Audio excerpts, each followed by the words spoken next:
What is artificial intelligence? Hello, my name is Richard Kirshner, and today we're going to go over what is artificial intelligence. One example of today's artificial intelligence is a smart home. So welcome to my smart home. Smart homes are run by artificial intelligence. Let's have a look at some of the key features of a smart house. Home appliances are voice controlled. Sensors adjust lights and air coolers according to the climate. Security systems can detect movement outside and warn the residents. All the appliances are interconnected to each other and can detect vehicles in the driveway and let the owner know. Home appliances can be controlled remotely through the phone. Now, this is just one example in today's world. So what's in it for you today? Today, we're going to cover a brief history of artificial intelligence. What is artificial intelligence? Types of artificial intelligence, applications of artificial intelligence, and just a quick glimpse of the future of artificial intelligence. Let us start with a brief history of artificial intelligence. Let's start with John McCarthy. He was the first one to coin the word artificial intelligence, and in 1956 had the first artificial intelligence conference. Let's jump forward to 1969 with Shaky. Shaky was the first general-purpose mobile robot built. And although by today's standard he was very simple, he did mark a milestone in that we were now processing data differently. He was now able to do things with a purpose versus just a list of instructions, albeit the list included things like turning on and off lights and pushing boxes around the room. We're going to move forward to 1997. In 1997, the supercomputer Deep Blue was designed, which defeated the world's chess champion in a game. This is the first time when we're actually seeing the computer using logic to beat a human doing some kind of logical,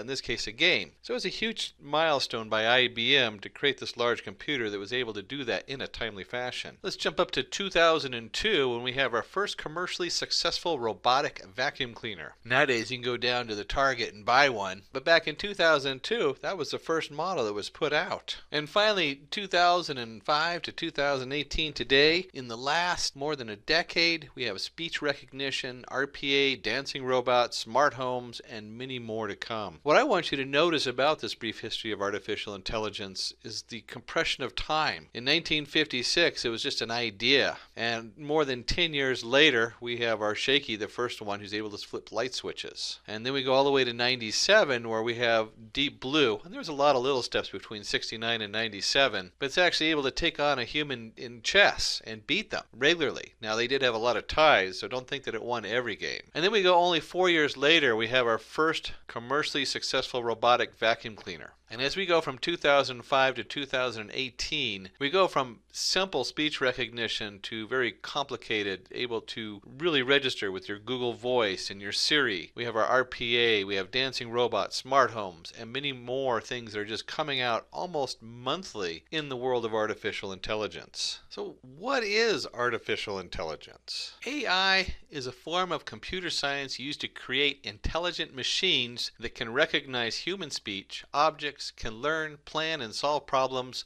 like humans. And I'd like you to focus just on that last one. Can solve problems like humans. As we saw earlier, we compare the computer that can beat the chess champion. It's able to, the one before that, able to turn on and off lights in the house. So right now, our concept of artificial intelligence is based primarily on our understanding of how it interacts with humans and how we can compare it to humans. So speech recognition, that's a big one today. Object detection, solve problems and learn from the given data, and plan an approach for future tasks to be done. These are all very human things that we do to plan and solve for the future. Types of artificial intelligence. Hi, heard you wanted to know the types of AI. You can imagine our little robot taking us on a tour. The first type is purely reactive. The second type is limited memory. The third type, theory of mind, which is still in the process of being invented, and definitely the question of self-awareness being the fourth, which is still not invented yet, or is it? Let's look at these a little closer.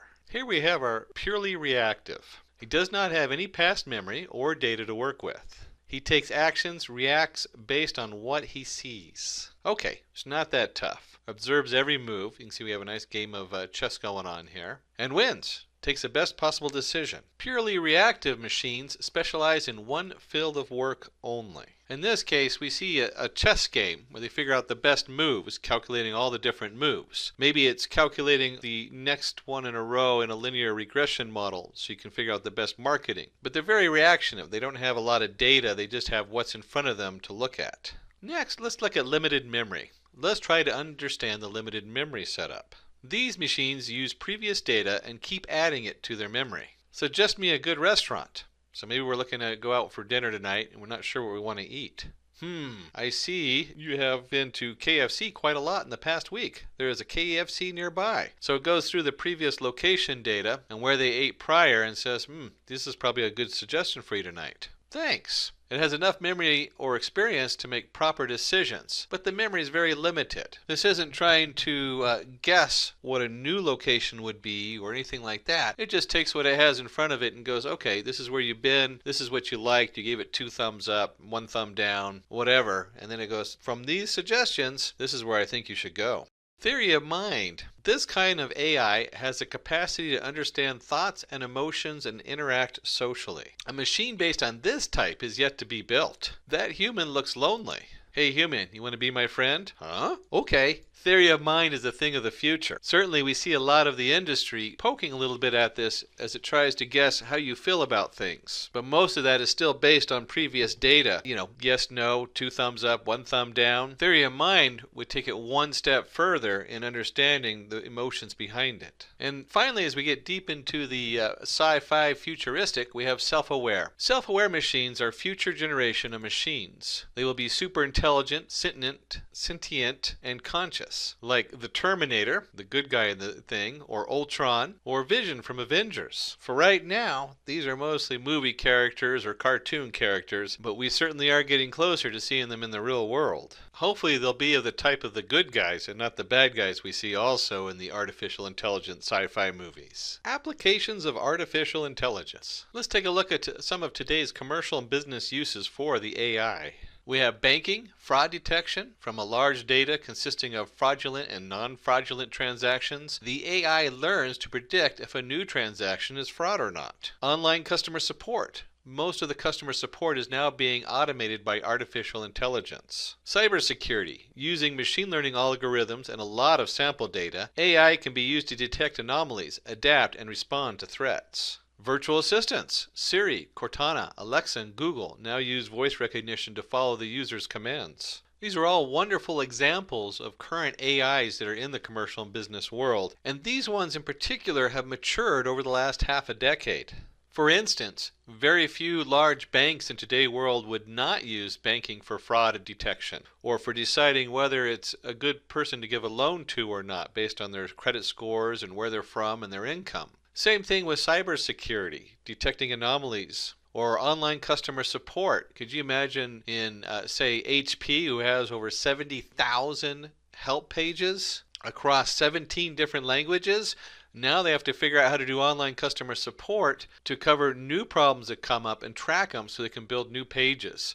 If they had one person doing that, that would take them a year just to do what they need to have posted yesterday. And of course, our virtual assistants, I don't know about you, but I love mine. Kind of like having a private secretary without having a private secretary. Future of artificial intelligence. If we see where it's at now commercially and business-wise, then where is it going? Of course, the imagination is a limit on this one, but you can already see the development in the world today for automated transportation. It'll become a common thing, maybe even early as 2020 when they have the final release from the leaders in the industry. Humans will be able to augment themselves with robots. Certainly the idea of having the robot bring me my coffee is lovely. Or when I'm doing reports or something else on the computer, it does part of that work for me so that I'm freed up to think about other things. There will be more numbers of smart cities as vehicles, phones, home appliances will be run by AI. Home robots will help elderly people with the day-to-day work. Japan already has a very in-depth program where they've begun to integrate robots helping elderly. Even some of the simple things like getting that box of cereal off the top shelf or monitoring if they fall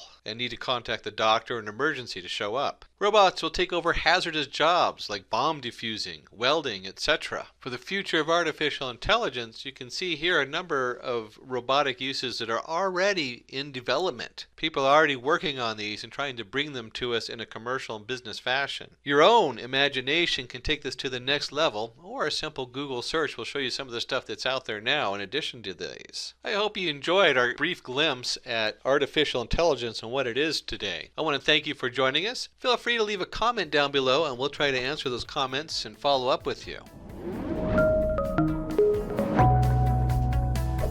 Hi there, if you like this video, subscribe to the Simplilearn YouTube channel and click here to watch similar videos. To nerd up and get certified, click here.